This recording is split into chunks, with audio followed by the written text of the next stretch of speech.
Survivor's ready. Go! Travis spoken. Boston Rob and Amber are gonna do it. This is a business trip, as I like to say. You, Brad Culpepper. I'm tired of you and the fucking chicken. You can call me the puppet master. They can be my little puppets. It's not like you're making a deal with the devil here. You get to milk your own milk, I guess. Who the hell voted for me? Chicken. We got enough rocks here, too. We could build a pretty decent shelter just using rocks. I'm supposed to talk glamour to you. You understand that better? Direct from Hobart, it's time for the only Survivor podcast in Australia dedicated to Survivor, bringing you all the latest interviews, episodes, and opinions from the greatest reality show on the planet. It's Survivor Oz, and here's your host, Ben Waterworth. Good evening, ladies and gentlemen, and welcome once again to Survivor Oz, Australia's only Survivor podcast, formerly the number one TV and film podcast in Australia, at least 2 times, but I like to talk that up anyway. But it's good to be back for another week, live Oztopsy, as we're here to discuss Survivor Cambodia Second Chance, episode 12. We're only a couple of weeks away now from deciding this sucker. As a matter of fact, in 2 weeks' time, we will have a new winner of Survivor. It's gone by the blink of an eye. And just like a blink of an eye, we will talk about it on this episode. Speaking of people who blink, it is Julian Gronenberg. Julian, welcome back to No, I'm actually one of those snakes that don't blink. So, but thank you. So I'll try to not blink this whole episode. Good. No, I won't. Hello, it's good to be here. Very excited. One complaint I often get about you, Julian, is that you blink too loudly during any episode you're on, and it's very distracting. So thank you for not blinking. Sorry. Anyway, speaking of not blinking again, it's Noah Groves. Hello, Noah.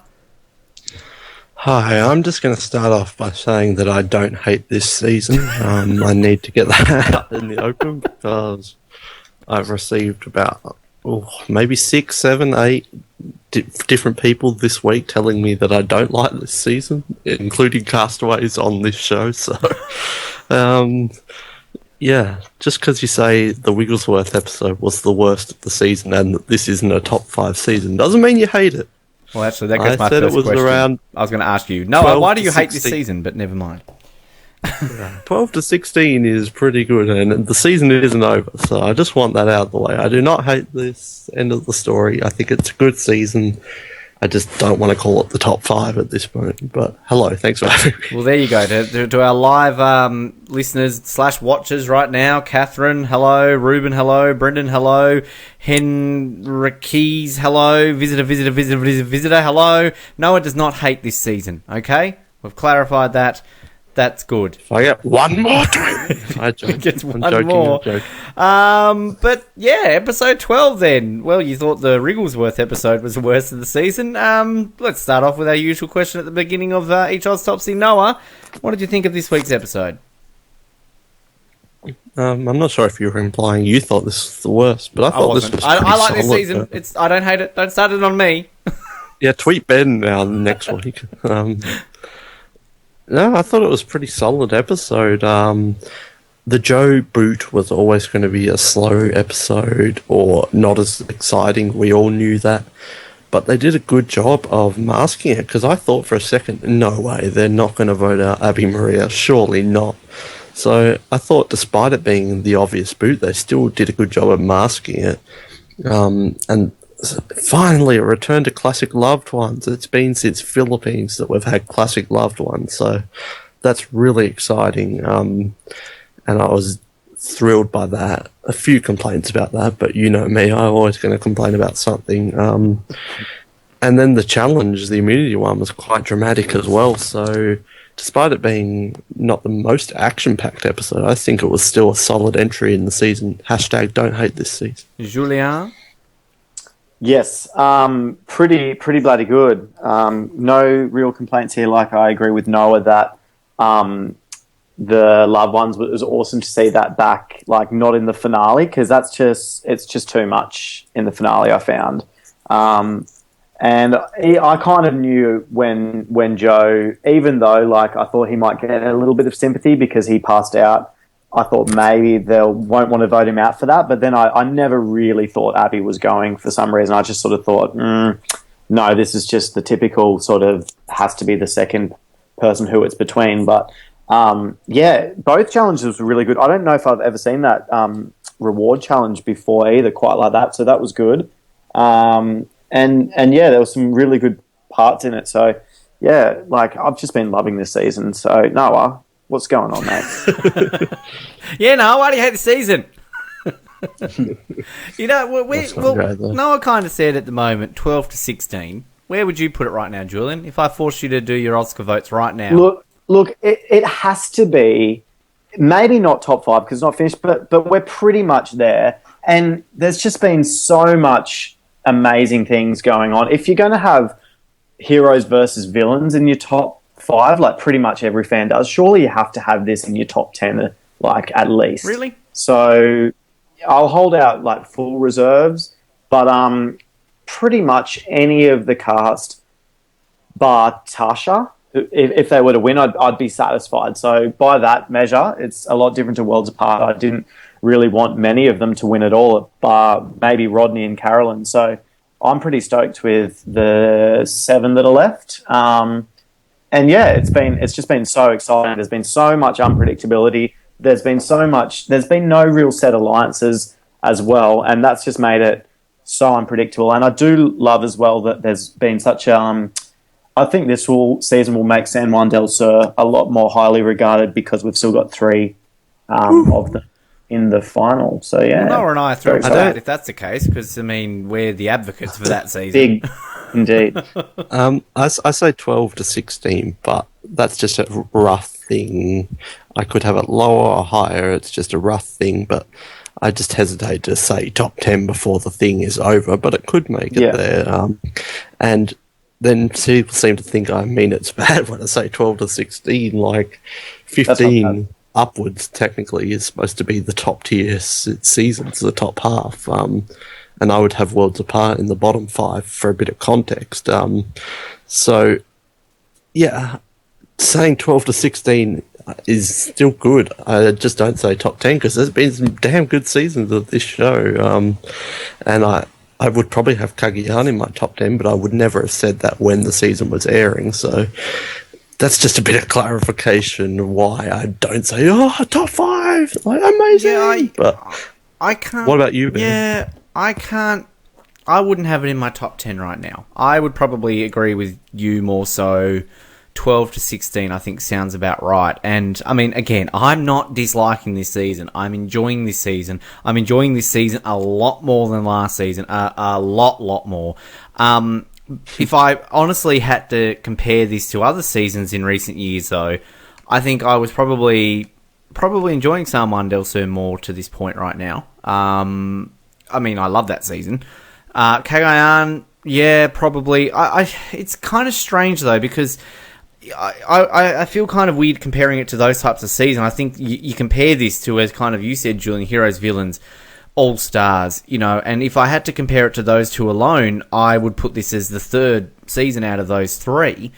People would laugh at me at that anyway, because they know I love All Stars, and I would say 2nd. Most people hate it, but yeah, like the thing with All Stars and the thing with Heroes vs. Villains, every single week I was hanging on to watching it. Every single Tribal Council, I'm like nervous and, I'm just really into it. I'm not saying I'm not this season, but there's only probably been about 3 Tribal Councils where I've really been like, oh God, no, not them. And each other week it's just kind of been like, oh yeah, cool, that's a good vote. I'm satisfied with that. So, yeah, I think Heroes vs. Villains is better, but again, this isn't even over, so we can't really say. Yeah, exactly. We've still got 2 weeks to go, and a lot can change. So I'm going to probably get those messages now, Noah. After that, I'll probably get them. But I mean, again, it's just because something isn't the best doesn't mean it's bad. We got ripped. I remember we got ripped new ones in San Juan del Sur. People kept going off at us for saying that was a good season. Oh, it's not a good season. This is a terrible season. What are you talking about? This season's one of the worst seasons of all time. I've said it in the past and I'll say it right now. I feel with current seasons, people have a thing for either saying it's the best or it's the worst. Like San Juan del Sur, when it was airing, this is just the worst thing ever. Yeah. And now people have kind of warmed up to it. And then this one, this is just the best thing ever. And it will probably still stay a top 10 for most people. But I feel like when something's airing, it's never just, this is good. It's always, one way or the other. And then in that that's a case complaint. too, if it is the best ever, you know, particularly with say a Cagayan, which made it to number 1 on our Oscars that year, people thought, oh, recency bias, it wasn't that good. A year later, it still finishes second. So, like, it's still, you know, it's also on that page of things. It's like, you can... I'll be interested to see where this finishes in that. Yeah, very much I'd like to see how this ranks in comparison to Cagayan, because I actually think Cagayan's a little bit overrated. I think, as a whole, this season's more unpredictable. I think the challenges are a lot better this season. I know we still whinge about them, and there's still been a lot of stationary standstill, but like there is more water challenges. There is there's some pretty, especially at the start of the season, we saw some pretty cool stuff. We had that Witches Challenge, or whatever it's called, the Blair Witch Survivor Nighttime Challenge last week. I've been pretty impressed with the challenges. So yeah, I mean, challenges aren't even that big of a deal in the whole scheme of things, but in the new location there's heaps to love about this season. So I'm super high on it, but yeah, it's a big call to try and say, oh, it's got to be top 5. But at the same time, like, if you're not liking it by now, with 2 episodes to go, then I don't really think it's going to go up your rankings too much in the last 2 episodes either. Yeah, the challenges haven't been great, but I think you're right that they have been an up from Worlds Apart and San Juan del Sur. That's definitely an improvement, and I think we can probably assume, because 32 filmed in this cycle, that will still continue. And I'd say better than season 27 and 28 in the Philippines as well. Yeah, probably, yeah. The thing the thing that will be fascinating with the Oscars next year, I think, is because generally, because they will come straight after 32, and generally, when it comes to, say, that cycle, 30, you know, the newer season gets a bit more love than the one that was held beforehand. We saw it a bit this year with Worlds Apart getting a bit more love than San Juan del Sur, previous year Cagayan with Blood vs. Water. So I will find it interesting to see with 32, particularly given that a season that follows a full All-Star season we saw with Vanuatu and Nicaragua are generally not well received. I'm worried for next season, Ben, yeah. But having said that, they generally age well. You know, their seasons that are good, like, they're like wine. They age better. So yeah, I think people are hesitant when we come off it, and then when they look back and maybe watch it out of context, it's a bit better. But one thing on this season, and again, hashtag don't hate this season, is, I don't know, it just seems like it doesn't have... You're right, it's been unpredictable, it's been some great high-level gameplay, everything like that, but it seems like it's lacking a bit of charm. Like, San Juan del Sur had its own charm, Cagayan had its own charm. I think I said heart and soul the other day, and then someone misunderstood what I said because I probably didn't explain that very well. But I don't know, it seems like it's just kind of just a cardboard cutout rather than a 3D printed image or something. I can't explain it. I see it. It's a weird element that is hard to put a thing on, but I just think seeing these people back, like Kimmy, and I'm loving the fact that, yeah, we haven't seen that much of her, but the fact she's still there, Varna, like, there's Abby, like, there's just so many great... Yeah. I think there's a bit of a wow factor going. I think, like, in terms of that, you think about All-Stars, like, we were just overwhelmed with the fact that we're seeing Colby again, Jerry again, Boston Rob again, you know, and they're playing against each other. It was the first time it happened. Then Heroes vs. Villains, you know, I think it was like, wow, you know, Russell's playing against Rupert and Parvati's there up against, you know, these people. Whereas I think maybe, yeah, we've had 3 seasons without returning players, but I think between Heroes vs. Villains and Cambodia, we've kind of had a lot of returning player seasons. It's, I think, maybe not as over awe now as, returning players. And, like, once we kind of... And also, given that there was more of a build-up with this, that we voted for them, we knew who was on the season straight away. There wasn't, you know... I mean, imagine if this had been revealed a month prior without any spoilers. And, you know, we would have been like, fuck, Kimmy's back, fuck, Wigglesworth is back. You know, not that it wasn't great when we saw them getting voted on, but maybe there's an element of shock and awe to it that has gone because of that element and the fact that we're so used to returning players by now. We're used to the idea of them now, well and truly. But that being said, it's a fantastic cast. Yeah. We have to say that. Yeah. But, one thing, and it's not going to change, but I loved the voting, but I do think Survivor has become a bit too meta for my liking, that there is so much focus on the internet, what the fans will think, how the fans react to moves, and just what Survivor is as a product rather than it's a TV show we tune in. Everyone's involved in it and everyone's super aware of what fans are thinking. And I'm not sure if I'm explaining this right, but I think the game, like Spencer used the phrase game bot in this episode. Yeah. There's a lot of references to the game has become a bit too meta for my liking, but that's a minor complaint. Again, like this season.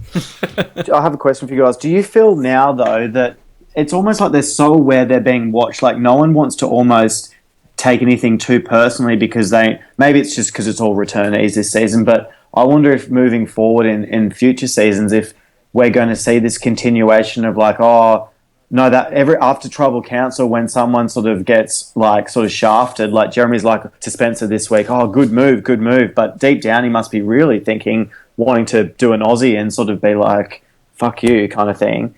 Yeah, the whole voting block thing means that people aren't being held responsible for things, so it's kind of like it's an interesting development. But I wouldn't want that every season. Yeah, I agree with that. Like, it's an interesting development and an interesting thing, but it almost takes the personal element out of it. And oh yeah, good move. All right, let's wipe the slate clean and do it again. Yeah, it starts fresh completely each week. Yeah, it's exactly, because it's very much like that. Because on an average season, Jeremy's been betrayed. He should be coming back and getting angry, but he's getting revenge. He's just like revenge, baby. It's just like, yeah, cool, good move. Yep. Wicked. Must be making your power rankings lots of... Yeah. But that being said, it's better than a begonging. Well, not all begongings are bad. Yeah. Like, it's not like this voting block thing is a bad thing, but I don't know if I want this to be a complete change of the game because it does take away a lot of elements out of it and just... Yeah, well, one thing we do know for sure is that this season won't influence the next because, spoiler alert if you didn't know, 32 was filmed before 31, so technically this is 32 and 31 is the season that's next. And 33 will see 32 before they go to play 33, which means this may stand in a bubble or a vacuum as this weird, just random season that was not completely different. I would argue there are still alliances, but we'll get to that. But it may be because 33 will see 32, which 32 probably saw, 30? That now 33 will be similar to 30 and 32, and 31 will stand alone. If 33 happens, we haven't had confirmation yet.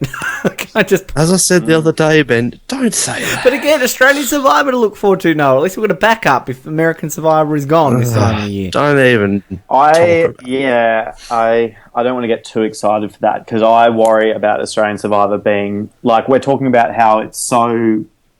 I almost think like it might be hard to watch a traditional season again now after this, like, because this is so fast paced. And if it kind of gets set alliances, I'm I can see that, but I kind of felt that way in All Stars and Heroes vs Villains. I felt both, like, I remember All Stars. I'm like, how can we ever watch the season again? Like, how can we go back to normal players? Like, this is All Stars. This is brilliant.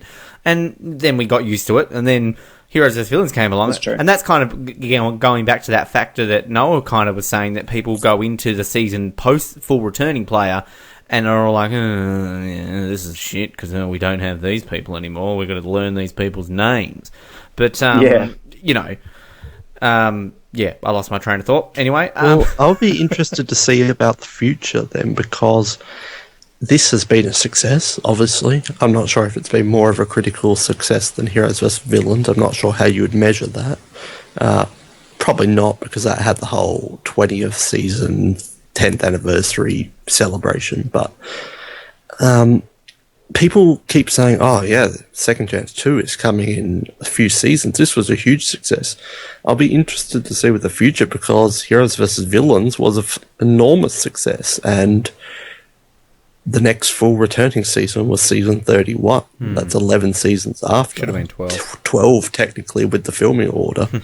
So that makes me wonder, is this going to change the show for the future, or will this simply just be the start of more returning player season? Because just Blood vs. Water was a success, and they repeated it.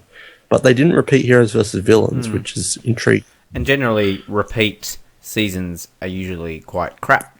we have. Well, I think they'll do voting again. I don't think they'll do second chance as a thing. They'll definitely do voting again. Absolutely. Yeah, but they could do with voting with anything though. Like it doesn't have to be second. They could even get away voting on a newbie season. Like, hey, here are 30 random Americans you've never seen before. Look at their bios. That would be cool. Which Videos 20 or would you something like as to see? I mean, that actually would work. I mean, they did that. And give them free reign to do the podcast. So you interview the players before they even have become players. But I think that would be cool. And that actually, it's quite an interesting idea, because I know they did that with the last season of Big Brother on Channel 10. There was a huge element of voting for people online before they obviously went to other bits. But, think about how that would work. So, anyway.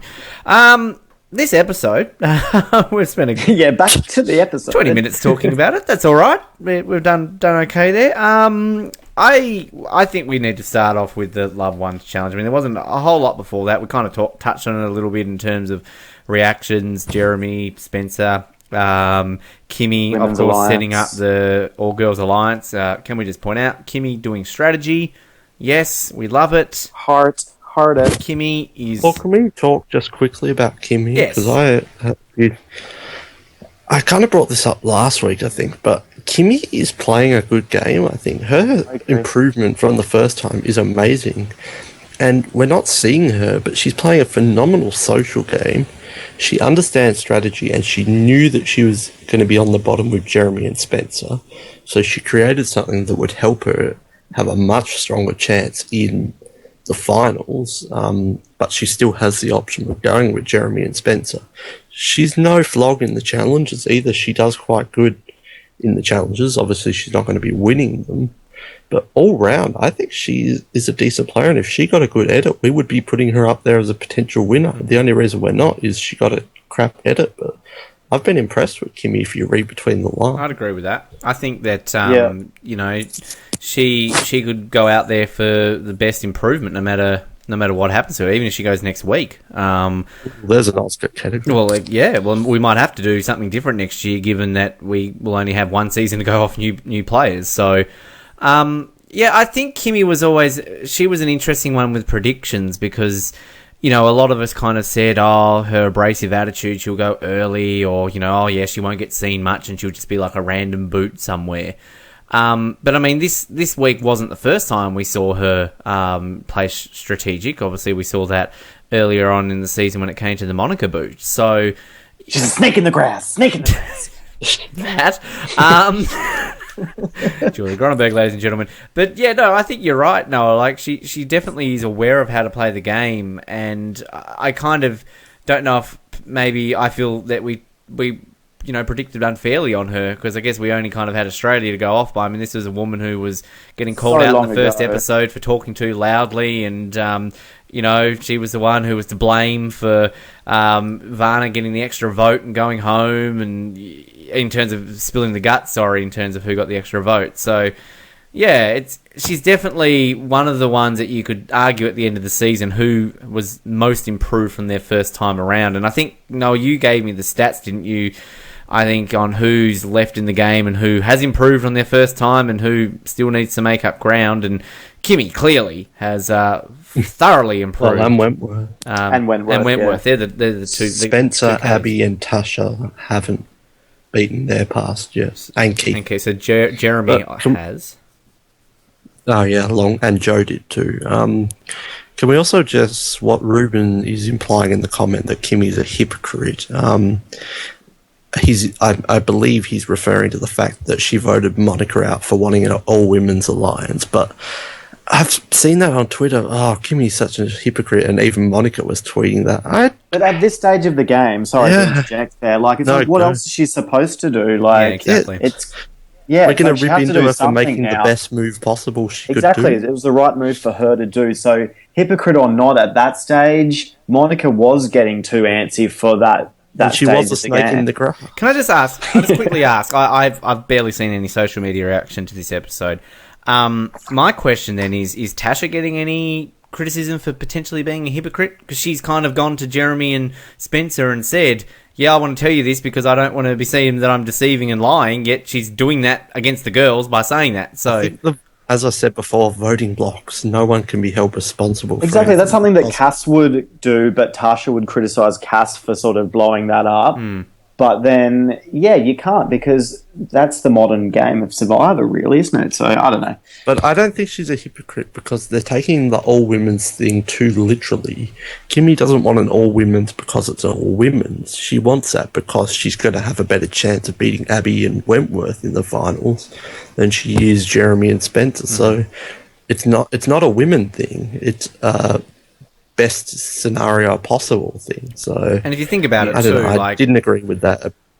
Yeah, she copped a bit for that. and it was successful to an extent. And next week, We'll see next. well, next week you argue, of course, is probably the most important week in any season of Survivor at the final 7. It's going to be good. And I did my ranking just before I came on air. Maybe we're skipping ahead here to the end a little bit in terms of what happened, but I mean, the way I see it right now, you've got the potential of having Kelly, Abby, and Kimmy, and then you're going to have Spencer and Jeremy who are still together. So, hypothetically, Tash has then go sides of them. You've kind of got Keith almost. Keith and Tash are the sort of middle of it. But you look at Keith, Keith obviously voted for Tash this week. He could easily side with the girls, but he could easily side with Jeremy and Spencer in that as well. Because I probably see Tasha leaving that girls' alliance more so than any of the others. So it could fall into Keith. Then they could snatch Keith.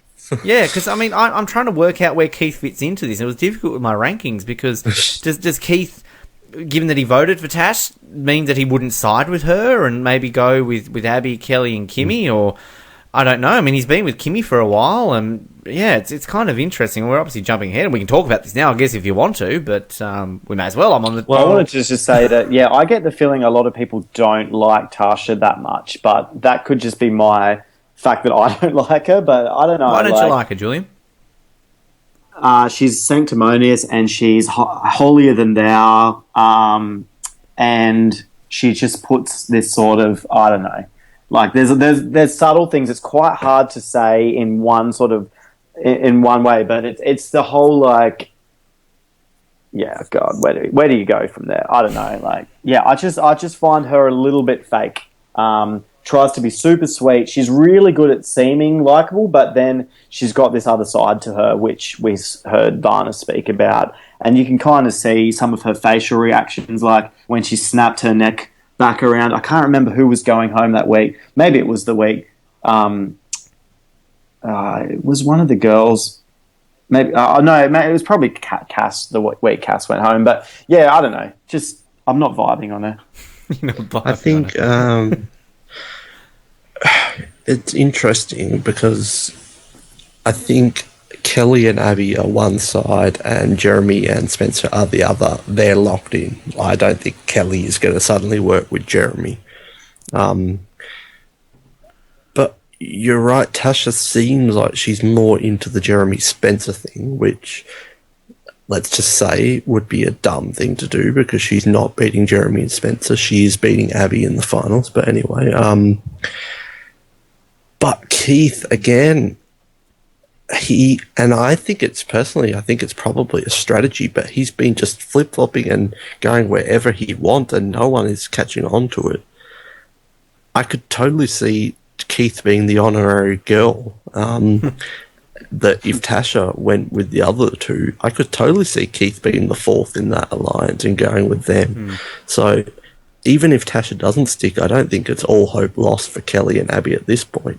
And even Kimmy, I could still see going with Jeremy because she's been with Jeremy the entire time.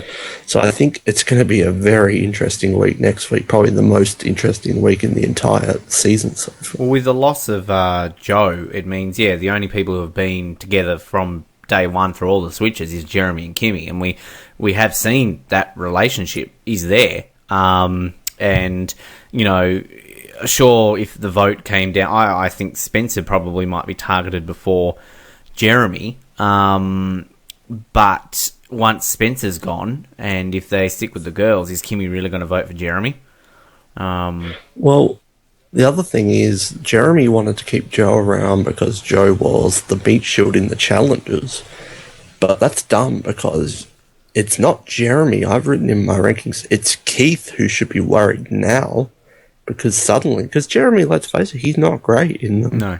Like, he looks buff, but he's not. Never been good.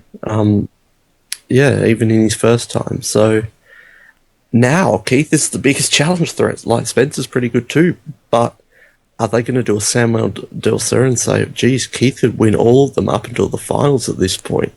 So with Joe gone, Keith is the major challenge threat, which, let me just say, I love that Keith is the major anything, but is Keith now going to be targeted when he was able to lay low because Joe's gone? Yeah. It's a good point. What do you think, Julian? I sort of see the point, but I don't know if challenges are that important now. Like, I think that's one element, but it's not an overriding element of the consideration. I don't know.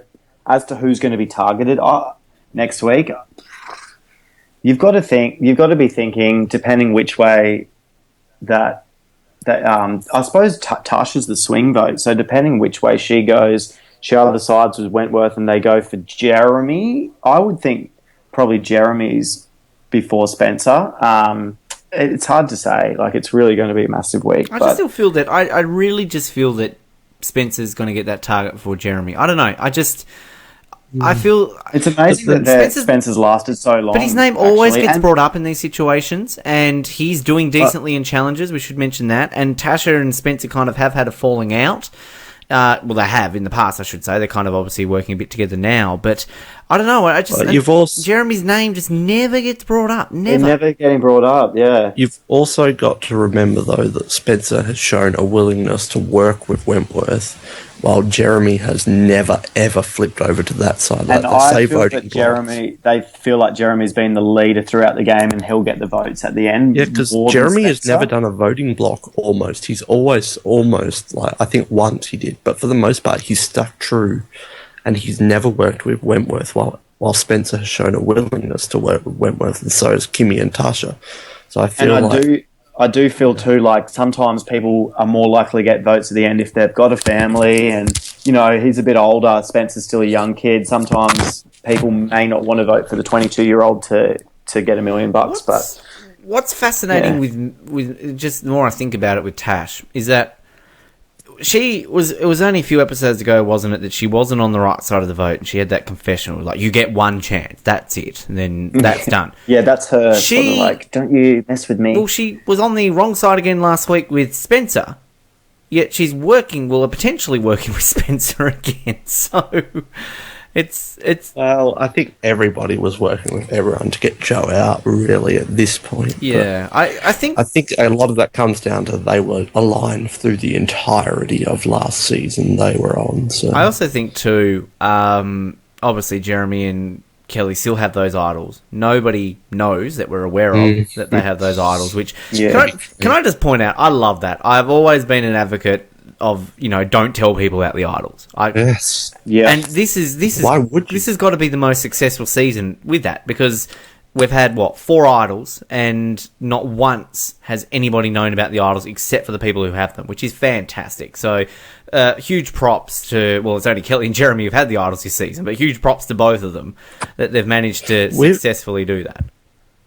Well, yeah, a very Sam Wendell-centric episode and season, because we'll get to Dale and Val, but then also the immunity winners and the reward winner, and just how well Kelly did this episode. She won the reward. She won the female component of the immunity, and last week getting the second idol. Like, she is probably one of the most dominating women that we've seen really in the last few seasons. You know what it is? You know what it is, guys. It's Survivor Oz has done it again. We were the advocates for San Del Sur. We said this is a great season. This is fantastic.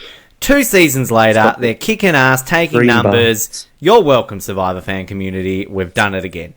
And we're also to take credit for Australian Survivor in 2006. And in a couple of seasons' time, when they do a public vote for random people that we've never heard of before, you're welcome. I put it out there. Mark Burnett, I will shoot you a text with my address for my royalty check.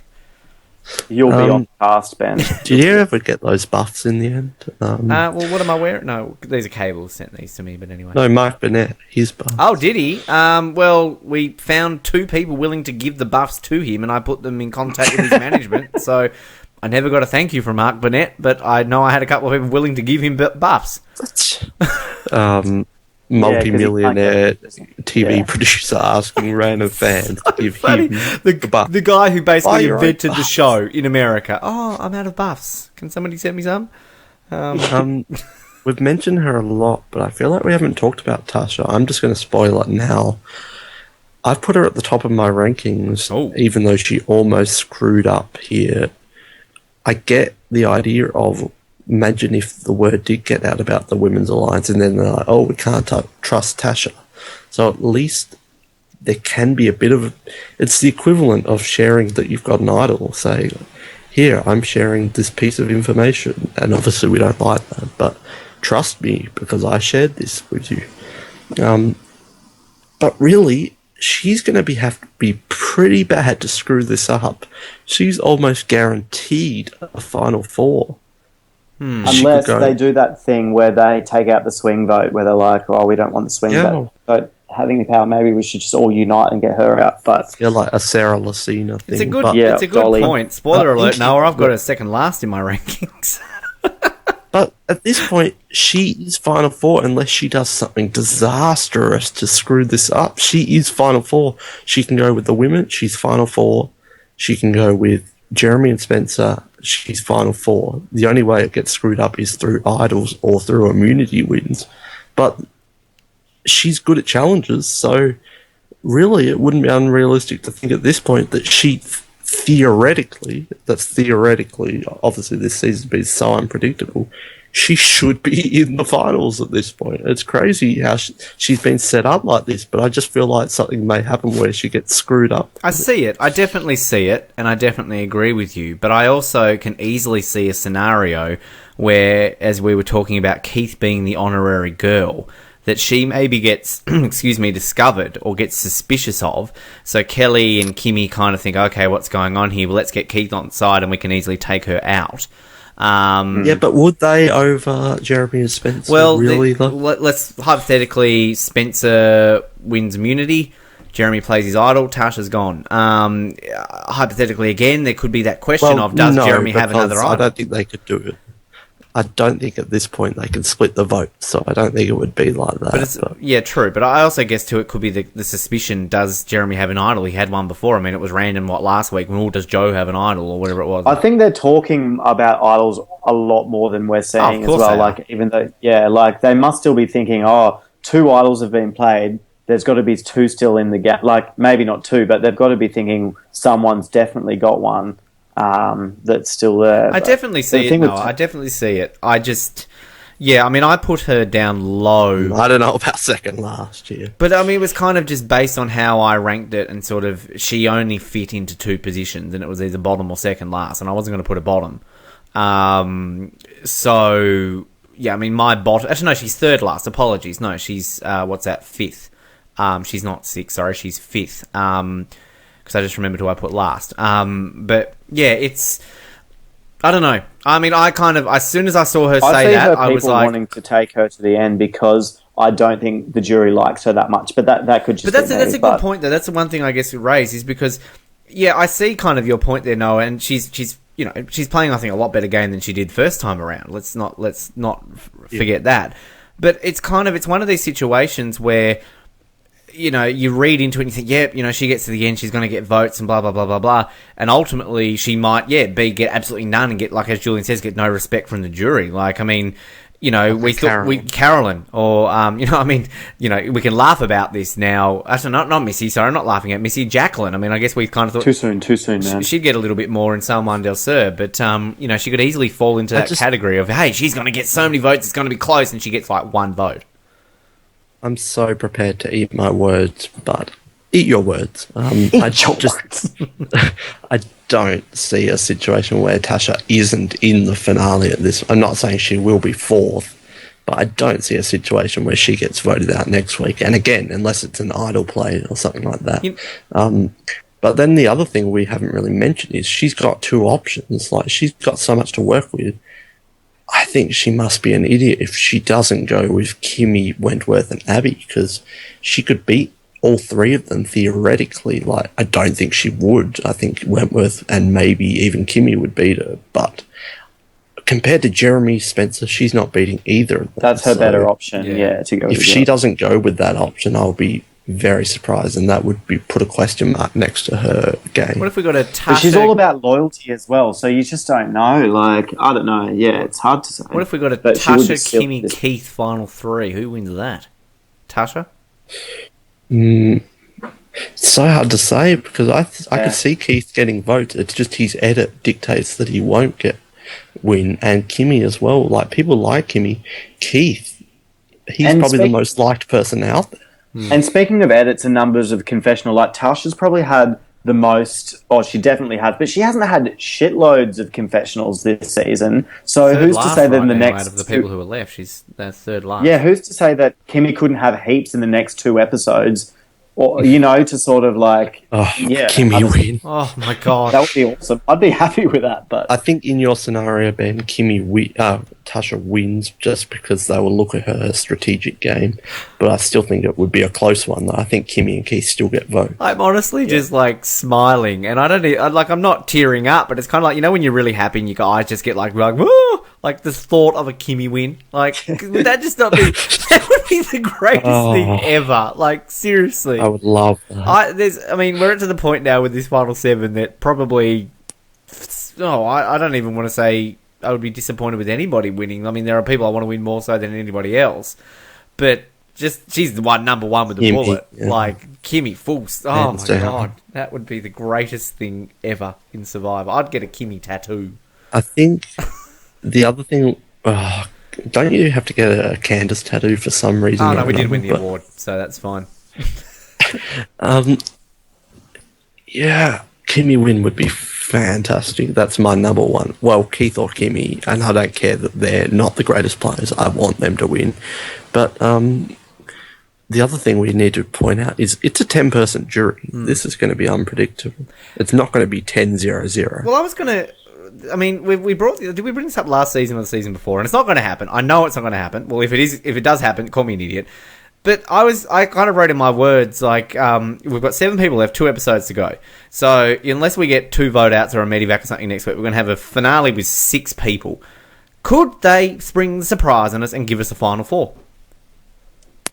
I'm thinking no, but I think it's possible. But yeah, It's not going to happen, I think but I'm just saying it. I think there's Throwing it it's out a there. very small likelihood, but I would hope not.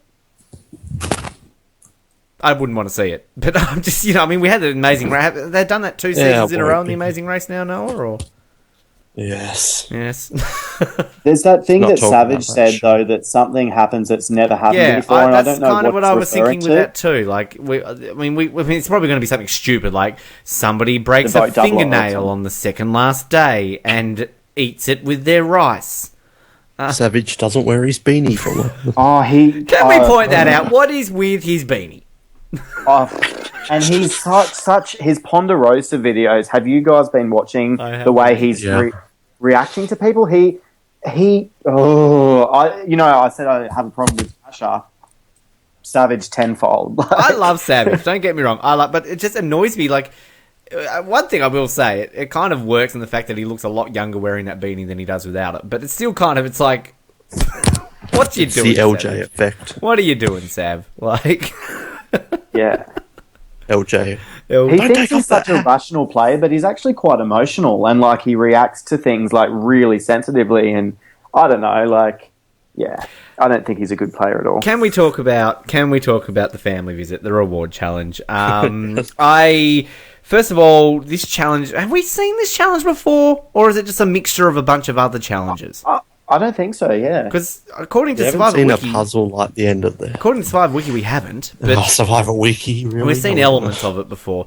yeah. Just we talked about this last week. Like, would they bring out Dale? Would they bring out Val? Would they bring out Wes? And I'm so sad that Kate isn't on this episode because Kate is probably still in a bedroom pleasuring herself at the thought of seeing Dale right now. Because like seriously, she fucking loves that man more than life itself. So I'm happy for Kate. And as soon as they started, I love Jeff's little tease, like, sometimes we don't have it. Not in this case. Here are your loved ones. And as soon as they're like, Jeremy, you've been missing family. And I'm like, oh, do it. And it was Val. I was like, yes, it's Val. One thing, though, we were robbed of more Val screen time. Like, it was literally like, here's Val. Go sit down.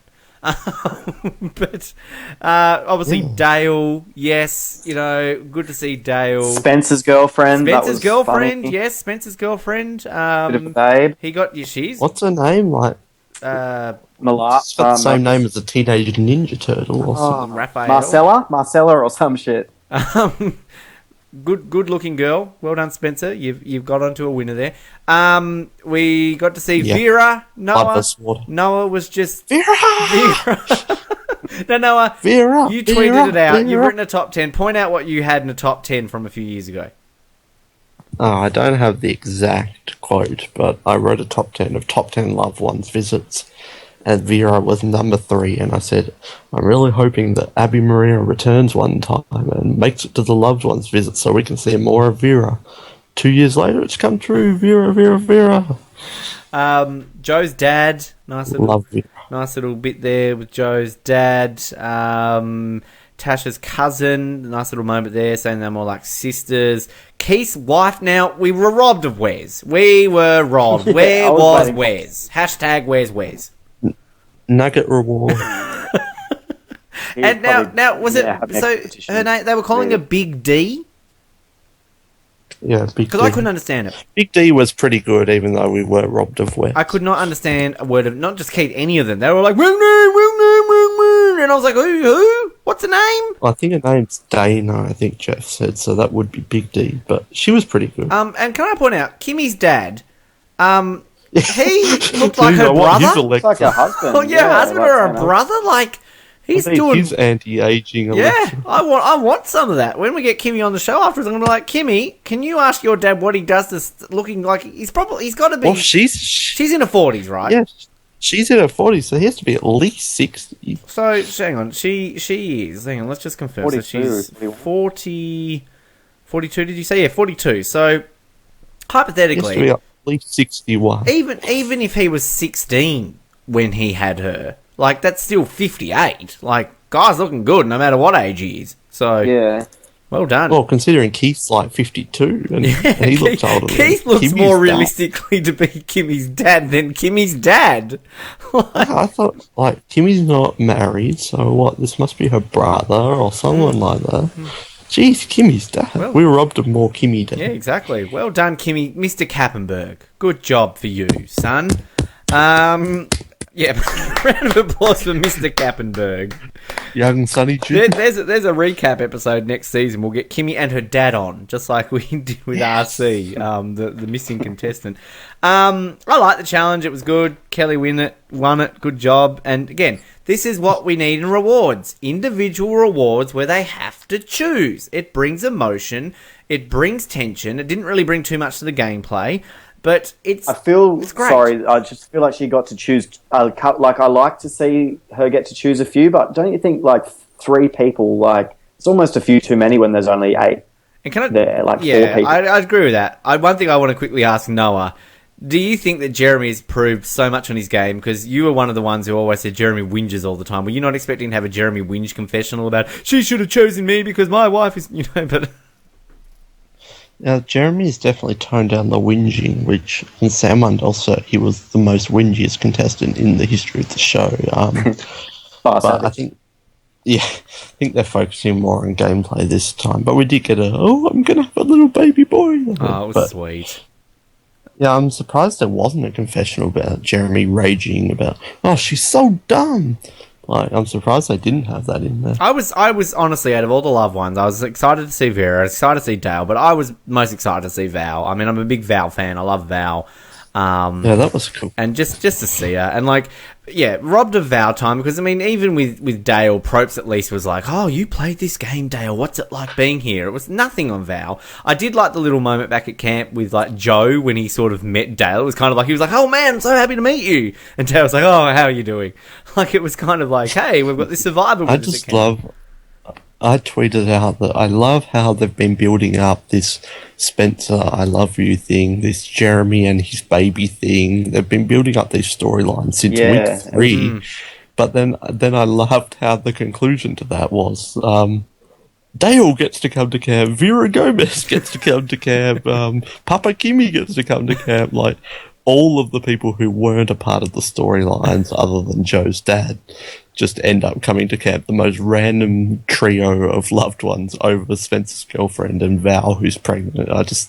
Hilarious how it ended up turning out. Nice little scene between Joe and his dad too. That was sweet. Like, oh, I've never had a friend It was like a this. super emotional. Yeah. I did like Joe's He's been reaction though. talking Joe to didn't know how to Jeremy. react. Like, if you looked at Joe's face when his dad's like, "I've always been a bit of a loner and I've, never really had a friend." Joe was just kind of like, "Okay, What? I just love how he must have been getting advice from Jeremy because I just want to say I love you, Joe. It's just like, he must have been getting the same advice Spencer got. I'm just, the more I think about it though, imagine a Wigglesworth family member coming out. Like, we wouldn't have even seen them. It would have been like, Wigglesworth, thanks, next is... They don't even show her face when the jury walks in, pretty much. Yeah, exactly. I was thinking that too, when they showed them. They're like, Cass, Savage, Wigglesworth. She could have brought Sue. Yes. Wigglesworth, here's your loved one, Rudy. Dirk. Stacey Steelman, fuck you all! Stacey lights the candle. Brendan's asked a good question in the chat. Do you think we would have seen Laura if Sierra was still around? I think there's a good chance of it. Yeah, probably. Yeah? Yeah. Maybe. Either that or her husband. Maybe, but I guess also, maybe in Vitas do we see Aris, but I guess on the flip side of that, with the San Juan del Sur people, they were all new players, whereas like that would be bringing back a, 3-time. That would be weird seeing Aris come out as a loved one. Imagine if they just snobbed him. Vitas, here's your brother Aris. Just go sit over there, Aris. Like a winner. Well, it was Laura weird like that with Laura Dale, because Dale's Massage played again. this game. Yeah. Like, Dale has voted out, 6 tribal councils in, and it was just weird. Like, they did mention it, but it's just like, oh, there's Dale from San Juan del Sur over on the loved ones bench. Just the whole thing was something we've never seen in Survivor. You know what this makes me like? I think we talked a little bit about it off air, but we all thought in Redemption Island, like, oh, is Boston Rob going to bring out Amber? And we're like, oh, okay, no. But it just makes me think, like, how cool would that have been that Amber comes out? Like, Amber, we're playing to win. Like, I don't know, it just would have been cool, so. Jeremy literally carrying his family on his back. Reed! I wanted Jeff to call it out, like, Jeremy, he's playing for his unborn baby. Oh. Yes. Like he did with the twinnies at the start of San Juan del Sur. Natalie, you were on The Amazing Race. Not afraid to do it with them, but anyway, yes, that was good. Immunity challenge, like, again, if you analyse it, it's standing still for ages, we get it. But I like, if you have a standing still for ages challenge, this one's not too bad. Obviously, Yeah. It was a duel in South Pacific, but of course famously from Samoa. So I guess this is the Monica throwback challenge. But the build-up to this, though, was, of course, somebody's going to die, basically. And I was kind of saying to Noah off air a little bit that I kind of actually, I think, partway through this worked out it was going to be Joe, because I remember the scene from last week when you saw the hand on the ground and he had like a Band-Aid or something on his finger. And they showed that with Joe at one bit. And then when it was down to Keith and Joe, Keith had nothing on any of his fingers and Joe still had that bit of Band-Aid. So I'm like, is Joe going to be medevaced? And then it was kind of strange because they sort of built it up a little bit, wasn't it? Like one of them got smacked in the head. And then even Prope said in the challenge, like, you wouldn't want to be hit in the head with one of these. It would hurt. I'm like, oh, okay. I wonder what's going to happen here. And at the end of the day, Joe just collapsed. It was kind of like a weird cross between Russell Swan and Crybaby-itis Boston Rob. It was a weird scene, and we had the cameras coming up. We had everybody jumping up, going, "Yes, Joe's out! Oh no, he might be dead." And then Abby the whole time was smiling. I have never in my entire life wanted Terry Deeds to be around for this long, so Terry could go, "What's happening?" And then someone could say, "Oh, he's hurt pretty bad, Terry. He's hurt pretty bad." We were robbed of not having Deeds around for he's hurt pretty bad Terry line. Nick Come Brown. on. Nick Brown just needs to pop up. Like, Someone needs to re-edit that with Terry Deeds and Nick Brown in it. yeah. Well, that could have worked when he got like pulled from the game. Like Jeff Probst could have come to camp, and go, Terry, it's your son. Oh, what happened? He's hurt. He's hurt pretty bad, Terry. That could have worked. That's a good point. Like, Someone needs to re-edit Nick into that scene as well. And also, update, Danny is doing very well. We're not making ill jokes of any, people down. Terry's son, Danny, last updates, he's doing very, very well with his transplant as well. Do we like Danny's strong. Did we like the whole girl-boy alliance? Immunity? Do we like that? I think when there's only 8 people left, you shouldn't be giving away 2 immunities. I tolerate it, but yeah, I'm not a fan of that. And I think it's maybe better when there's a merge at 12, maybe for the very first individual immunity, when there's a huge group of them. But I'm not a fan of it when there's a few less people. But actually thought it was decent because remember last season they did it and there was only 3 women but there was 7 guys or something like that. But this was 4 men, 4 women, so I didn't mind it. Yeah, maybe 8 is a bit too far into the game, but because it was even gendered, I'm like, yeah, that's decent. It may shift some things up. It didn't shift anything up, but I thought maybe it will do something, so I thought it was decent, but yeah, maybe they should have done it at 10 rather than 8. But what do you think, Ben? I'm probably in the middle. I'm not a huge fan of giving away 2 like that, but yeah, I mean, exactly as I said. At least it's even, and it's not skewed heavily towards one gender. But I also kind of think maybe final 8, are we a little bit too deep for that? Maybe a final 12, it's fine. But we just means 25% of the people going into the vote are immune, so it's kind of a lot when you think about it. I definitely knew that it was. I could have called who it was between at the end. I knew it was going to be Keith and Joe, and then I pretty much could have called it would have been Tasha and Kelly as the ones who were battling it out for it. So. Even though it didn't fall on their head like a lot of people did, that still seems like a pretty dangerous challenge to have. People get killed by coconuts falling on their heads. That seemed a dangerous thing to do. But it was pretty intense, though, because we knew it was going to be Keith or Joe from the preview. We knew there was going to be this fake death thing. And it was pretty intense because they were the last 2 standing. So we're like, geez, one of these people is about to be medevaced or is about to get injured. We just don't know who it is. Obviously, you figured it out, Ben. But the fact that they went on for a couple of minutes, I'm like, oh, come on, who is it going to be? It's going to be one of these 2 is going to be very hurt or... It was also good. It was also good too. Just the fact that the challenge. I love it when those endurance challenges do actually last over an hour. So that was good as well. Yeah, I agree with that. I thought it was a very exciting challenge, and you don't. Yeah, I didn't expect them to do so well, and it does show you how dangerous of a game Survivor can be, and I like that in this season as well. That I don't think I was on the podcast last week when they got given the shelter, but. I didn't really like that, but I did like how we are seeing they're doing it really tough again this season, and yeah. Keith's 4th career immunity, Noah. You'd be happy with that? One thing that pissed me off about that is people have been saying online, oh, it's not fair, Keith didn't deserve to win that. They should have redone it, it's not fair. Joe's thing fell from his platform. So yeah, he almost got medevaced, but it fell. Keith won the challenge. The thing fell. There's no just, I had a slip up, let me start again. Other people could claim they had an injury which caused them to make it fall. So people have been criticising Keith's win, saying it's not a proper win, which is BS. Keith won that fair and square. Keith didn't collapse, and Keith is, double the age of Joe? So, if anything, he deserves it more. I was just going to say, a lot of people were criticising the people for being so, overjoyed that Joe lost too, but I think that was before... Yeah, I love that. I love the reaction. They were all cheering, and, just go back and watch the seat and just look at Abby. Abby doesn't stop smiling, even when he's on the ground basically dead. Abby's still just beaming. But I don't think it's right to criticise the contestants for that, because initially it was all they would have heard was Keith wins immunity, and even Jeff didn't realise, what had quite happened.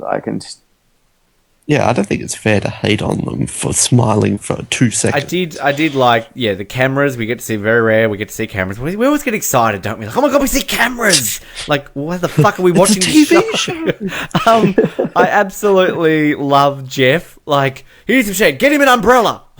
Like, Perform for me. Bring me some more meat. like, if this was like Abby or someone, he would have just been like, you okay, Abby? Cool, alright, medical. I love that. Yep. I love that he got the umbrella though, and if you look at it, like, obviously it's just the camera angle, but it looks like he just grabs the umbrella and uses it for himself to keep him cool. We need an umbrella! Like, bring me I'm an a bit umbrella. Like, obviously it's just the camera angles, but it just looked like that was Jeff's personal umbrella. One thing we were robbed of, Dr. Ramona, of course, sadly has left the show. We got British Dr. Joe. Bring back the Aussies. Yeah, well, we got, hello, I'm Dr. They just Joe. needed someone called Joe to be the doctor because of Joe. And we really did need a line from Joe going, I feel like the game's getting the best of me. Like, start crying. I loved their like little artsy fartsy technique where when Joe collapsed, they used like blur on the camera, a blur effect to make it look like, oh, we're getting dizzy. Like, go back and watch it. You'll see a blur just as he collapses. We go to try. Well, I mean, in between hand, it's sort of like, oh, what's going on here? Oh, is it going to be Joe? But then it was kind of, let's get Abby. I have to point this out. Like, we've just talked about him nearly dying, and he gets voted out. We'll eulogise him soon. Joe's logic, we've got to get rid of Abby because she's going to the end of the game and nobody sees that. Like, she's going to easily walk to the end of the game. I want to beat, game players. Like, fair enough, I get people want to play that way, but she's going to the end because she's going to get 0 votes, Joe. She's not going to the end because she's going to win. Like, just the logic Joe has. Like, oh my goodness. Yeah, but at the same time, Yeah. I defended Sierra for the play to win comments when everyone's like, "Oh, Sierra, you're so stupid. Why would you say that?" It's just her fighting for her life. So yeah, it's kind of a bit silly, but it's Joe fighting for his life in the game. And the thing is that Abby is potentially taking one of their spots in the final 3, so I kind of get it from that aspect, but yeah. I just know that I do understand that you got to, it's a feeling to beat the best. Like, if I'm playing a game of basketball, if I could play a game against Michael Jordan and LeBron James and walk away saying I've beat them, I'm going to feel fucking amazing. Whereas if I've beaten... Is this when you beat me in trouble? Yeah, like if I walked away beating Noah and Cable at Goldeneye. basketball, it's not going to be the same feeling if I've beaten LeBron and Michael Jordan. But having said that, if I'm playing a game for $1 million in Survivor and I can go to the end with an Abby and a Philip Shepherd and I walk away a millionaire, I'm still going to hold my head up. I've fucking won Survivor. So Yeah, I think you're more honourable than me. No way I'd take pride in that. I'd take pride in whatever I can to win. yeah, well, okay. But Joe goes home. And I love Joe's reaction. Joe looked shocked, like he obviously thoroughly believed that they were taking out Abby. And in the end, it was essentially unanimous. Keith obviously voted for Tasha. We'll talk about that in a second. But I have to say, I loved Kelly's reaction. Was she looking at Steven? She kind of had that really, evil look. She's, biting her finger, like, I loved it. It was so good. And yeah, bye-bye Joe, the golden boy. Got to point out that probably the single greatest quote we've had all season so far, and I've written this down word for word because I absolutely fucking loved Abby in this section. You're mouldy. You've got to go. And please get a haircut. You look like a clown. Oh, that was fun. She could have. That would have been the best one of the season if she just had it open with "you're mouldy" and then that's it. Like, you're mouldy. Oh, that was pretty funny. So good. Okay. Before we talk about the Keith Tasha, we'll talk about the Keith Tasha vote first, and then we'll eulogise Joe. Can we just quickly? Yes, you go ahead. Just quickly. I have to say, I thought for a second Abby Maria might go home, and I was raging on Twitter. They can't actually vote her out over Joe. This is ridiculous. They're the dumbest players ever. No. Obviously, well, I don't know if you want to say that, but obviously you thought Joe would be going home for reasons. I'll tell you why I knew why. Yeah, exactly. Hello, Purple Kelly. We'll get to that.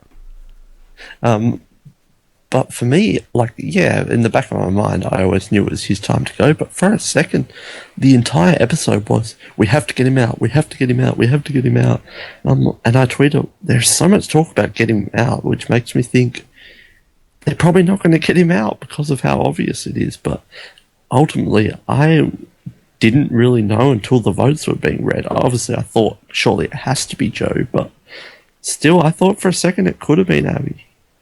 Maybe I'm just dumb. Julian, did you think of that it could be anybody? I kind of thought, yeah, Jeremy and Stephen were like, oh, we don't want this potential women's alliance. But then it would have been, if they had got all the men together, it would have been 4-4. And yeah, I sort of thought maybe something could be going down, but I did sort of feel like there was a sense that like Spencer was like, oh, could have got Joe out last week, wanted to make a move, but now like lightning doesn't strike twice, so you've got to take your chance now or whatever. So I did feel like he was going to go, but there's always that little bit of you that's like, oh. Sorry, I'm listening. I want to talk about this. I've just randomly opened up Facebook, and there's a couple of Survivor-related things here. First of all, congratulations to Tawana from Pearl Islands, who's gotten engaged in the last 12 hours. Well done, Tawana. Oh, congratulations, Tijuana. I'm just watching a video here of John Carroll in a Marquesas buff with a man bun. Which is hilarious. And if anybody's friends with Kimmy on Facebook, she has this thing now every single week. She posts a video of like her and her family doing this dance. We made it. And this week's I made it to episode 13.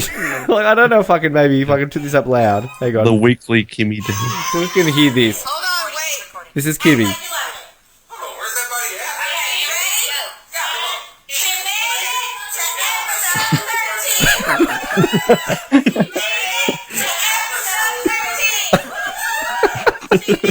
This is every week.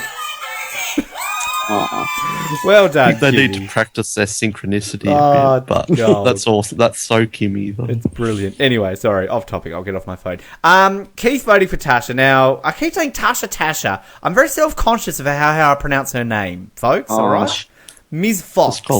Ms. Fox. Yeah, T Fox. T Foxy. What does the fox say? Well, Noah, you came up with a theory about why Keith voted for Tasha. I don't know if it's been explained or if the theories are going online, but I mean, your theory... Tell us your theory about why Keith voted for Tasha. Just based off the way they were in the game and just post like they've hung out. I've noticed on social media them hanging out. I think Keith had a big respect for Joe and was a fan of his and was a friend of his. I bet you at one point he said, "Oh, I'll never write your name down," or "I don't want to write your name down." I find it hard to believe that someone fooled Keith into thinking that there was a plan to get Tasha out. I think that was a throwaway vote that really had nothing to do with Tasha, more so than Keith didn't want to vote for Joe. Like, it seems weird that they wouldn't show, like, Spencer saying to Keith, "Oh, we're going to get Tasha out." Like, I really think it was just a matter of Keith not wanting to vote for Joe, but knowing he had to go home, really. Well, I can't see anything else. Well, as I said before, Jeremy and Kimmy are the only ones who've been together since the beginning of the game. Before this episode, Joe and Keith had been together from the very beginning of the game, so makes sense. Yeah. Jeremy. Hi, Jeremy. Julian, do you have any other theories? I actually agree with that. Yeah, no, I think that he sort of knew that Joe would be going anyway, and he didn't, like, he was like, oh, well, I mean... Yeah, he didn't really want to vote for Joe. He knew it was going to happen anyway, so it's just like, Tasha's the person that I like the least, probably. Which then, maybe a jury vote from Joe if he makes the end, who knows? We'll eulogise Joe now. He's gone, he improved on his life. Trying to tell us why you knew he was going home? Yeah, okay, so I've gotten home from work, rocked up into the driveway and, Classic purple usually get my phone out and just check, my phone, just in case, like, I've got a message from Louise saying I'm being held hostage in their house, don't come in, or something like that. Like, I don't know. Ben, I've left you. I'm having sex with Joe. I like the fact that she says I'm being held hostage. So you're like, oh, I better not go in and help her. Better go to McDonald's. I'd ring up work and say, I've got a story for you. She If said it bleeds, it leads. she sent me a message, and I'll see if I'll find it and I'll read it out. She says, just reminding you so far, I'm right about the final 3. And then there's triple big grin emoji. And if to holding strong, haha, I'm playing with you. You said Joe was going to win. Your record for being correct is still right. And I'm like, I replied saying, oh, so I take it he goes home. I totally haven't seen it yet. And she writes back, no, he doesn't, but he will next, I bet. Good cover. Which honestly, I honestly at that point was like, oh, okay, maybe he doesn't. Like, maybe she just was implying something. Yeah. But thanks, Kelly. I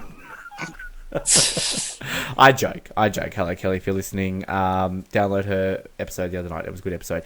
Joe, bye-bye, Joe. The man bun is gone. All the ladies around the world are crying. And the men, I guess. Yeah. Are we, thoughts on Joe? Are we sad?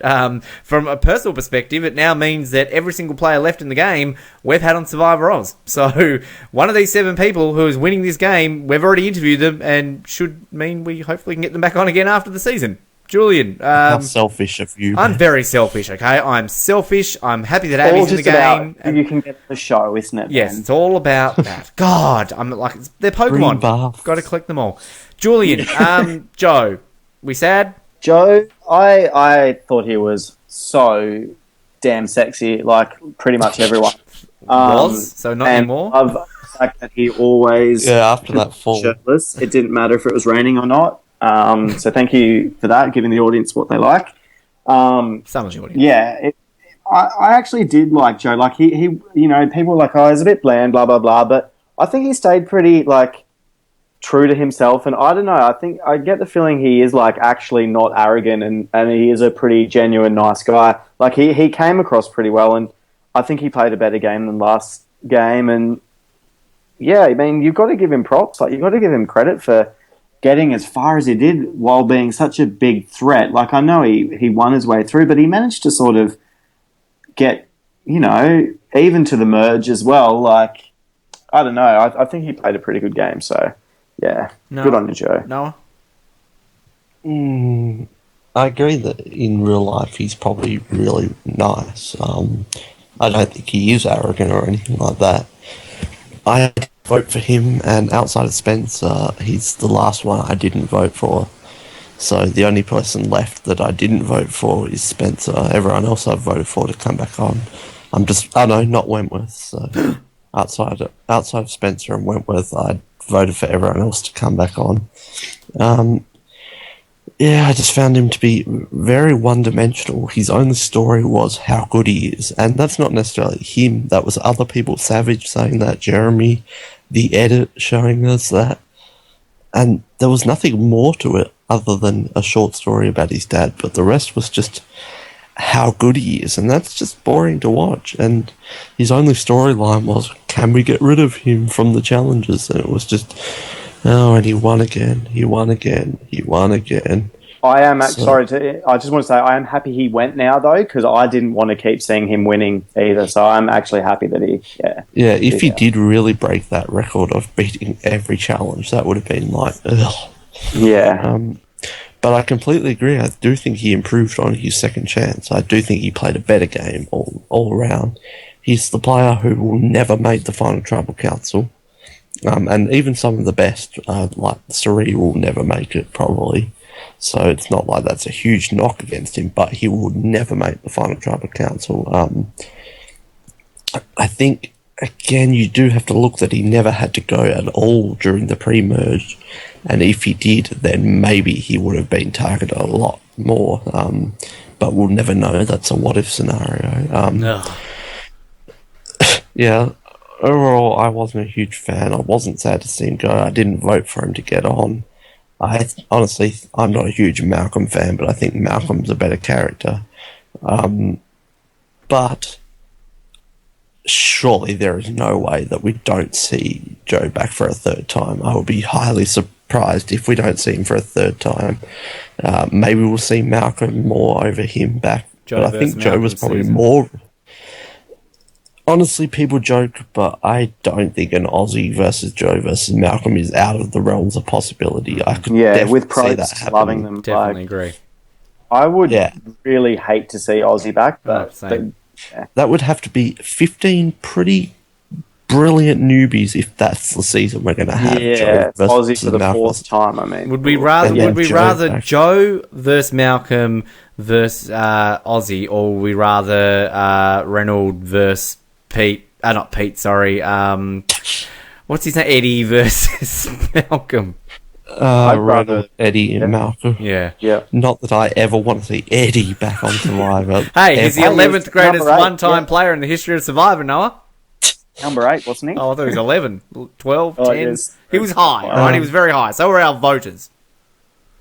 Yeah, just to wrap up, Joe will be back for a third time. Like, surely there's no way he won't be unless Survivor gets cancelled. To quote Ben, might not be around. But hey, the ratings were bad last week. Okay, we don't know. Not a huge fan. I honestly don't know why people love him other than his looks, and found him to be very one-dimensional. But you've got to give the guy props for what he did manage in the season, and he did play a decent game, but I still think he was used by other people more than he used people. But he did some good stuff. Ultimately, not the best second time round, but an improvement on his original game. So props to him for that. You have got to give him some. Can we just point out, we're going to give props right now to Ruben Johnson in the chat right now. He's uttered the phrase, "Screw Aussie, Malcolm and Joe, bring back Jacqueline." And then Brendan Fishwick has said, "I agree completely.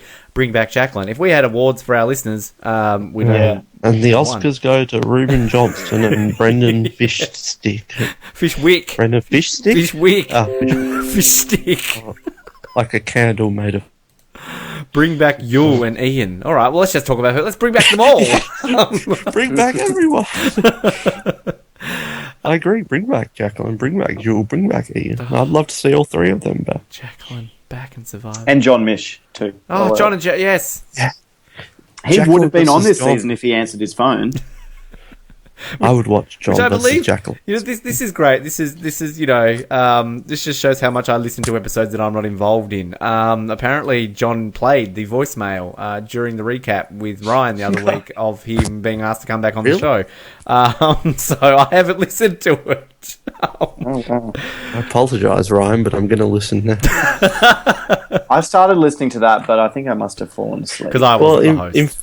In fairness, I've been avoiding all the recaps this season because I don't want to be spoiled, so it's not just because it was Ryan, but maybe I will listen to it. Oh, you too. You know you only listen to me. Oh, how sweet. Well, I enjoyed the Colin one. Did he do something? All right. Listener questions? No, not listener questions. Cable and Tom questions. Yeah, we do have Tom Shembry's question of the week. Hi, Tom. Remember, you can come on these episodes, Tom. You are an Oslet. You are allowed on them. Okay?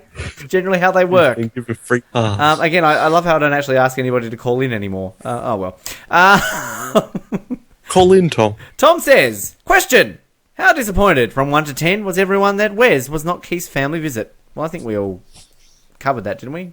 10? 6.5. 10? 6.5? I was 10 chicken nuggets disappointed. All right. Let's also go through 6.5. Cable's 17,000 text messages. Hello, Cable. I'm not going to say your number. All right. So I'm just going to read these. Fuck, that was an emotional loved one visit. We'll send questions. No real questions, but 2 funny things. Keith voting for Tasha. And number 2, that ugly fucking bird. What? What bird? Do we know what bird? I love that this season we get random little animals in trees that we never talk about. But anyway. Question. Did this episode set up a Kimmy Final 3 spot? Maybe. Maybe Cool. not. All right. I feel like we've already talked about Kimmy's chances and he in says- this game, but yeah. Okay. And his final one says, oops, last question. Now that we are done to 7, done to True. 7, what are the chances Jeremy and Wentworth play idols on the same night? What would happen if a third person wasn't voted for? I would assume they would vote again. That is a good question. They probably would. Well, let's not forget that John Mish and Keith stuck to the plan and played 2 idols on one night, so it's not like this hasn't happened before. Thanks, Cable. Cable, I think you're probably right. They're probably going to have to revote, otherwise they might be at tribal council for a long time, just doing nothing. Just chilling. All right. Housekeeping matters. Power rankings. No, you're the only one who doesn't get points. Myself, Colin, and Jared all had Joe going next, so we both get 2 points, which means that Colin leaps up to 9, Jared's on 7, I've leaped up to 6, and Noah, you've dropped from second to last. You're now on 5 points. I'm going to interrupt it. Well, I just wanted to. In terms of the sweep, actually, in chat, I think it's Paul, isn't it? Yeah, Paul. See you later, Paul. Paul, you are allowed to come on. Yeah, Paul, you are. So, Noah, you're long gone. Julian, you're still in it. You've still got the Spencernator. How are you feeling? Yes. I feel like I'm quietly confident I'll get some money this year. So yeah, I'm very confident I'm going to get $30 for third place, 0 votes. So what's 50? What's second place? Is it 50? Second's 50, third's 30, and first is 100. So there's 7 of us left. I'm still in it with Abby. Alwick is in it with Kelly. Clifton, Tasha, James with Kimmy, Julian. I already said you, Nick. Fuck off, Nick! Stop winning! Jeremy. And it's the new Jimmy. Patrick with Keith. So, well, 3 of us. We're nearly at the half. I'm a week away from being a 50% chance of winning money. And I've only ever got a first boot cash before, so I'm excited. And you can buy the Build-A-Bird. Hey, you still owe me for the Star Wars ticket. It's not Build-A-Burger anymore. Catherine brought it up. Have you seen those ads on TV, Noah, for the fries that they've got at McDonald's now? Sauce and they've got like bacon and cheese on it, and one's got like guacamole and cheese. Is that not the best thing ever? Jeez, forget nacho. Catherine, Noah, and I are going to be there in spades next. They just keep bringing us back. I know, right? It's like they're a company and they need our money. I'm telling you though, McSurf and Turf. Oh shit, what am I doing? Oh yeah, numbers and shit. Where are we? So predictions. Joe went home 8th. I actually haven't even worked this out. So in terms of Ryan said he would be 8th, so he's going to get 2 points. And Nick said he would be 8th. Oh, Knock Chester's got some points. Knock. Good work. And Ryan Where did I say he would be? And hang on, I'll get there. So Ryan and Nick both their first points all season, which means that only Alec and Paul are yet to get off the mark. Noah, you said he would be 15th. I said he would be 11th. And Julian, I have no idea because you've got nothing here. Yeah, I didn't do them. Yeah. Who have we got next week? 7th. Noah, you have got Wigglesworth. Bring Wigglesworth back. I also have Wigglesworth, funnily enough. So, I'm confident on that one. So in terms of who's... What about some other people? Next week, if we scroll through this cable, Ben has Sierra. Ryan has Spencer. Patrick has Woo. Gabriel has Woo. Tom has Terry. Tom, you can come on the episode. Tell us about your pick for having Terry at 7th place. Can we send you a question? Nick has Spence. I think Nick and Ryan are working together. Nick and Ryan the same person. Hashtag conspiracy. Clifton has Woo. Fuck, everyone's got Woo. Jesus, they all thought he's going to be 7th. Jordan's got Sierra as well. Alec has got nobody, apparently. Monica. This is the most... You thought it would be a non-elimination. Best part of this episode. Sierra again at 7th there for Rossi. Colin has PG. Jared has got Jeremy. Oh, there you go. Paul, can he get a point next week with PG? No. So Paul could go for the Golden Duck this season. All right. Tip to win. Julian. Kelly Wentworth. Joe No More. Let you know. Well, can we... this is supposed to be the quick fire round, I'm sorry. This is quick. Can we all agree that there are 4 people who can win this game? Jeremy, Kelly Wentworth, Spencer, and Tasha. can we all agree that Kimmy Kappenberg, Keith, and Abby won't win? I can't agree 100%, but I can, I'd agree I with can that. see your point. I would agree with that. I would say... Obviously, only one of them will win, but I think they're the four who could. I say Jeremy, Kelly, and Spencer are 100% yes, they can win. Tasha's a 90... And Tasha about 70 or 80. I don't want to say 90. 80. I think there's an outside All chance I'm saying is Kimmy could she's win. got a chance, unlike Kimmy's Kimmy, a Keith, and Abby. 41%, no, 36% chance. Keith's a 28% chance, and Abby's a minus 87% chance. If Abby Marie Gomez wins this season of Survivor, I will get the word Abby tattooed on my forehead. Oh, that would be fantastic if she... I'm not saying that as in any distaste for Abby. I fucking love Abby, and I would fucking love an Abby win. But she's not winning this season. Well, I just want to say, regards to Abby, the season is richer that she's lasted so long. She has, because everyone's trying to be all nicey, but she just has no filter. And the thing is, everyone is trying to play that perfect social game, and that can make for boring TV when people don't just say what's on their mind. So thank God she's still in there to, give us some great one-liners. Just got to point it To out. answer your question... I was just really quickly now before you answer that. The 4 that we gave, so it's either going to be a Cagayan or a Sam Mundelser winner. Oh yeah, good point. It's definitely, unless there's this huge shock where Kimmy wins, which by the way would be awesome. We're gonna have a Cagayan and Sam Mundelser winner, and I hope it's not Cagayan because then there's going to be Cagayan. Yeah. Not that I dislike Cagayan; it's a top 10 season, but still, I don't want a Cagayan to win. And not only Tony can be a winner from that season. Let's be honest. Yeah, because Tony is a winner in life. Not that Spencer and Tasha aren't. Tony! And, not that Garrett isn't a winner at life. Jatia. Morgan. Marcella. Morgan. Oh, bring back Marcella. Let's just all take a moment and remember Morgan. Teddy fuck. Julian! It's a family Hey, show! no one's listening by this point of the episode. It's like an hour and a half in. Yeah, it's 10:20. Yeah, we're into late night Survivor roles. Yeah, people are in bed by now. Sorry, no, you Survivor were trying to answer a update. question, I believe, and we just... Should I answer, or who will win? This is a good quickfire round. I think it's being set up for Wentworth with this all-women's thing, but I'll just say Jeremy for the sake of it. You answer too, Ben. Oh, well, thank you, Noah. Well, Kelly. She was my preseason, and I'm also excited for money. This is, I think, the closest I've ever gotten to predicting a winner. Can I just point that out? I think I've never had someone get this far before. Just also, too, we're also on track for our stat, the Survivor Oz stat. The Australian Outback contestant always making it to the final 4 in a returning player season. Although, should Kimmy at least make it to the final episode, then we can at least say, even if she went home 6th, that it's the stat of they always make it to the final episode. So, she'll do it. Oh, she's got to. It's a great stat. I love that stat, and it just shows how awesome Australian Outback is.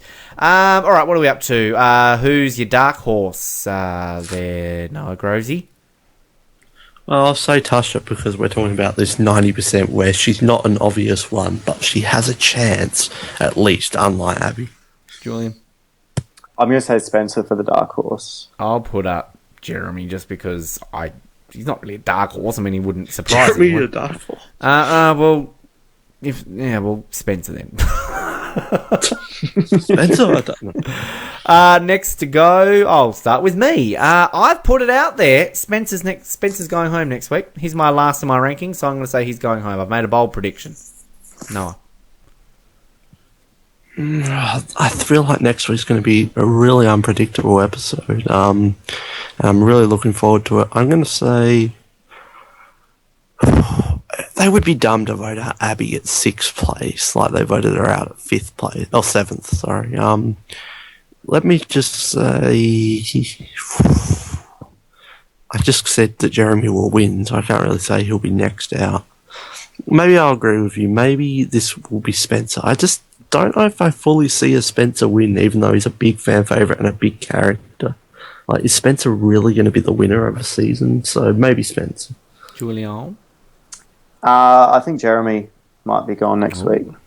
With an Does idol. have an idol though, remember? Yes, but even so. Okay, Catherine, Yeah, but I just have to people have been interrupt you. voted out with idols though. Can I just interrupt here? Catherine, I like you. You're a good listener. You are very much a loyal listener. You listen to all of our shows, and you're a very intelligent woman, and I like you. Don't fucking say bring back Lisa Welchel. Seriously, Catherine, like, come on. Now, you're a good person. You really are a good person. That's She could have said bring that giant award. At least she said someone at least relevant. I still do. I agree. Bring back Jeff Kent. I'm an advocate for Jeff Kent to play a second time. I think it would be fantastic. Still do love you, Catherine. You're our only listener. Well done. Okay, so Well, way to shit on Ruben Johnston, who's he's in not the chat. listening. He's watching. He likes my buff. Hashtag for this episode and hashtag for this episode of Survivor Oz. Noah. Oh, for the episode, whatever she said about mouldy clown hair or whatever. You're mouldy. You've got to go and please get a haircut. You look like a clown. Yeah, that hashtag, and then you've probably got about 10 characters left to write your message. Or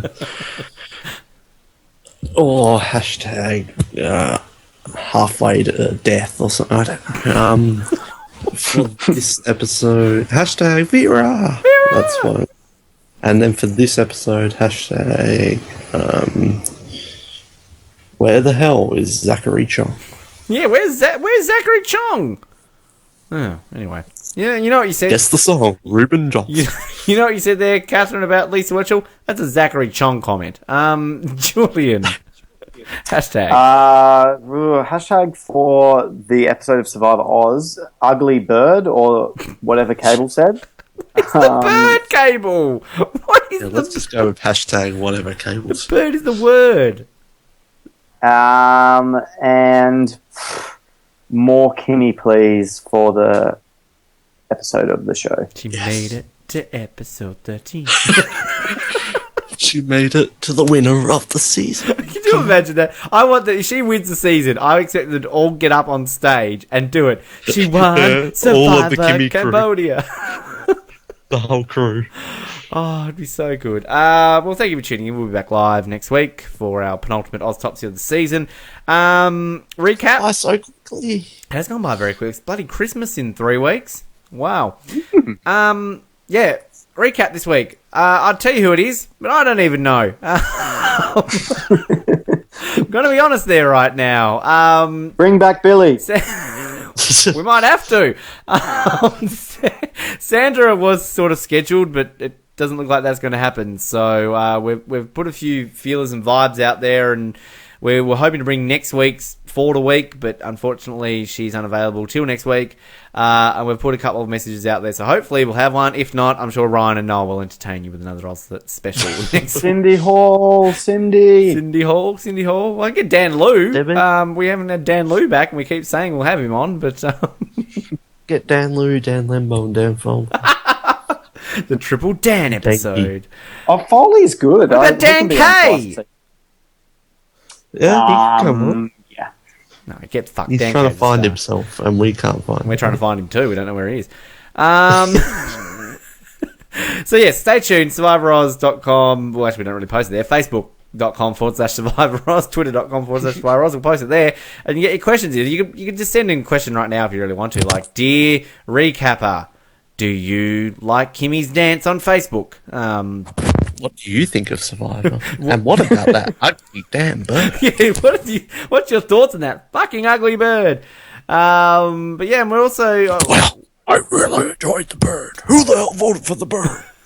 Hello, Rupert. Is it be Rupert? Was that Rupert or Mike? It was kind of like a cross between both. It sounded like Batman. I It don't was think it's going to be an episode 13 Mike Holloway recap. I'm just guessing. But What's Mike's beef with Survivor Oz? I don't think that that's going to be the recap next week. I might agree with that. And yeah, Chris, Mike, we might be doing a Chris. Love to have you. Well, yeah, we would like if it happens, great. Like, we're not going to say no. Like, if you just message me like right now and go, Ben, I'm watching you live. I'd love to come on this week for a recap. I'm not going to be like, no. Like, come on, chat. Let's chill. Yeah. But yes, Christmas episode. I think we're doing one again this year. We'll get there eventually. You'll see details about it. And It's the Christmas episode. yes, what Noah said. We're out of here. Just keep dancing. Julian, thank you for your time. Thanks for having me. Great to chat with you both. Noah, Mercy. Thank you. 2 episodes left. It's exciting. And Star Wars on the same day as the finale. Yes, we'll probably talk a little bit more about that on that episode. We'll be like, fuck! I can't believe Kimmy won, but who gives a shit? Who knew that Hayden Christensen was in episode 7? Please don't. Forget about the Keith and Kimmy joint win. Forget about Kimmy and Keith getting married on the final episode. What about Star Wars? It's going to be a fun week, that one. It will be. It will be. Until next week, thank you for your company, and let's just close it out by saying we made it to the end of the Oztopsy. Yeah!